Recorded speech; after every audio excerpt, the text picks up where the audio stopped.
Right, ಎಲ್ಲರೂ ಕೂಡ ನಮಸ್ಕಾರ. ಸೊ ವಿಡಿಯೋ ಮಾಡಲಿಕ್ಕೆ ತುಂಬಾ ಖುಷಿ ಆಗುತ್ತೆ. ಏನಕ್ಕೋಸ್ಕರ ಅಂದರೆ ನಾವು ಒಬ್ಬರು ಮೇಡಮರಿಗೆ ನಮ್ಮ AWPL ಸಂಸ್ಥೆಯ ಔಷಧನ ಕೊಟ್ಟಿದ್ವಿ. ಮೇಡಮ್ ಅವ್ರು ಇಲ್ಲೇ ಆದರೆ ಅವ್ರ ಹತ್ರನೇ ಕೇಳೋಣ ಬನ್ನಿ ಯಾವ ರೀತಿ ರಿಸಲ್ಟ್ ಬಂದಿದೆ ಅಂತೇಳಿ. ಮೇಡಮ್ ನಮಸ್ಕಾರ. ನಿಮ್ಮ ಹೆಸರು ಮೇಡಮ್? ಸುನೀತಾ ಪತಂಗ. ನಿಮ್ಮದು ಊರು ಮೇಡಮ್? ಹೌದಾ ಮೇಡಮ್, ನೀವು ಏನು ಸಮಸ್ಯೆಗೆ ಔಷಧ ಬಳಸ್ಕೊಂಡಿದ್ರಿ? ಆ್ಯಕ್ಚುಲಿ ಸರ್ ನನಗೆ ಮಂತ್ಲಿ ಪೀರಿಯಡಿಂದ ಭಾಳ ಸಮಸ್ಯೆ ಇತ್ತು ಸರ್. ಹಾಂ ಮೇಡಮ್. ಭಾಳ ಬ್ಲೀಡಿಂಗ್ ಆಗ್ತಾ ಇತ್ತು. ಹಾಂ ಮೇಡಮ್. 15 days ಯೂಸ್ ಮಾಡಿದೆ ಸರ್. ಹಾಂ ಮೇಡಮ್. ಇವಾಗ ಮಂತ್ಲಿ ಚೆನ್ನಾಗಿದೆ. ಹಾಂ ಸರ್. ಮೊದಲಿಗೆ ಇವಾಗ ಸ್ವಲ್ಪ ಬೆಟರ್. ಹಾಂ ಬೆಟರ್ ಸರ್, ಬೆಟರ್. ಎಷ್ಟು ವರ್ಷದಿಂದ ಸಮಸ್ಯೆ ಇತ್ತು ಮೇಡಮ್ ಇದು ನಿಮಗೆ? ಸರ್ ಇವಾಗ 1 ವರ್ಷದಿಂದ ತುಂಬಾ ಬ್ಲೀಡಿಂಗ್ ಆಗ್ತಾ ಇದೆ ಸರ್. ಹಾಂ ಮೇಡಮ್. ಇವಾಗ ಪರವಾಗಿಲ್ಲ ಸರ್ ಇದು ತಗೊಂಡ್ಮೇಲೆ. ಹಾಂ ಮೇಡಮ್. ಆಮೇಲೆ ಇನ್ನು ಇದು ಕೊಟ್ಟಿದ್ದೀರಾ ಹಾಂ ಸರ್. ಇದು 15 days ತಗೊಂಡಿದ್ದೀನಿ ಸರ್. ತಲೆನೋವು ಭಾಳ ಇತ್ತು. ಆಮೇಲೆ ಸುಸ್ತು ಅನ್ನಿಸ್ತಾ ಇತ್ತು. ಬರೀ 15 days ಅಷ್ಟೇ ತಗೊಂಡಿದ್ದೀನಿ.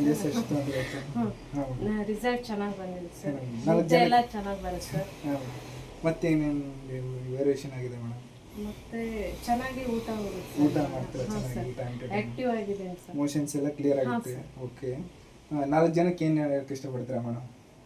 ಸೊ ಪ್ರಾಬ್ಲಮ್ ಇದ್ದವರು ಇದನ್ನ ಯೂಸ್ ಮಾಡೋದು ಬಹಳ ಉತ್ತಮ ಸರ್. ಕೆಲವೊಬ್ಬರಿಗೆ ಹೇಳ್ಕೊಳ್ಳೋದಷ್ಟು ಕಾಯಿಲೆಗಳಿರ್ತವೆ ಸರ್, ಅದಕ್ಕೆಲ್ಲ ಒಳ್ಳೆ suggestion. Okay madam, thank you madam.